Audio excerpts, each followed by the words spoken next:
Bonjour, je m'appelle Jean Guichenet. J'ai écrit 3 livres qui se complètent et qui sont publiés par l'Harmattan. Et pour commencer, celui qu'on peut appeler le tome 1, Le Jardin d'Éden, lieu du péché originel.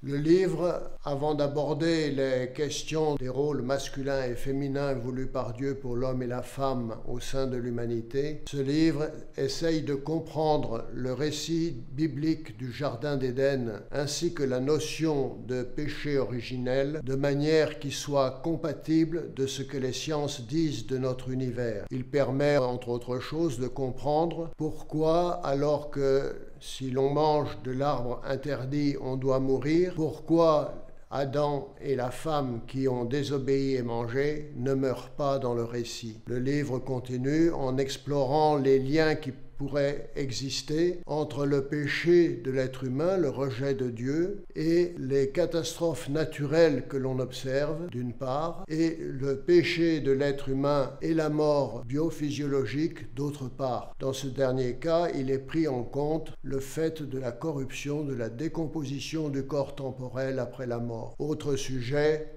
c'est pourquoi l'être humain est-il blessé, handicapé, tous les humains, par rapport à une vie idéale. Cette fois-ci, je me réfère au récit de la guérison de l'aveugle né par Jésus, qui est dans l'évangile de Jean au chapitre 9. Mais je vais me regarder aussi le livre de Job, où on voit apparaître l'action directe de l'ennemi du genre humain que l'on peut appeler Satan. Dans ce livre, je ne colle pas au seul chapitre qui est à l'origine de mes réflexions. Je l'éclaire d'autres passages de la Bible, des 2 testaments, le Nouveau Testament pouvant éclairer l'Ancien, mais aussi d'autres auteurs, que ce soit les pères de l'Église ou des auteurs contemporains.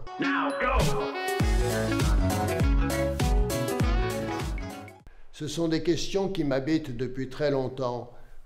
Je pense particulièrement au péché originel. Quand j'ai noté il y a longtemps un intérêt pour cette question, j'ai eu le sentiment que je devais peut-être bien écrire quelque chose sur ce sujet. Longtemps après, c'est chose faite. Les autres sujets abordés par le livre m'occupent aussi l'esprit depuis longtemps, parce que je suis intimement convaincu qu'on ne peut pas faire la science ou Dieu. Ce n'est pas Dieu ou la science, c'est Dieu et la science. Il n'y a qu'une vérité et on doit tenir compte des 2 qui doivent être compatibles.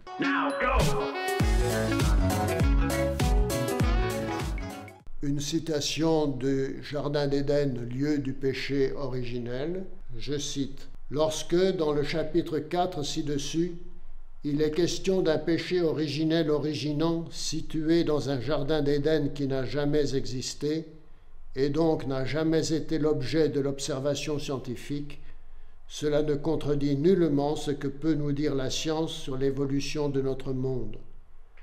Quand il est dit que notre monde est celui directement porté à l'existence avec les blessures qui sont la conséquence de ce qui se serait passé dans le Jardin d'Éden, tous ayant été enfermés dans la désobéissance à Dieu avec ses conséquences, cela ne contredit nullement ce que peut nous dire la science sur notre monde qu'elle observe, sans aborder la question du pourquoi notre monde existe et est comme il est.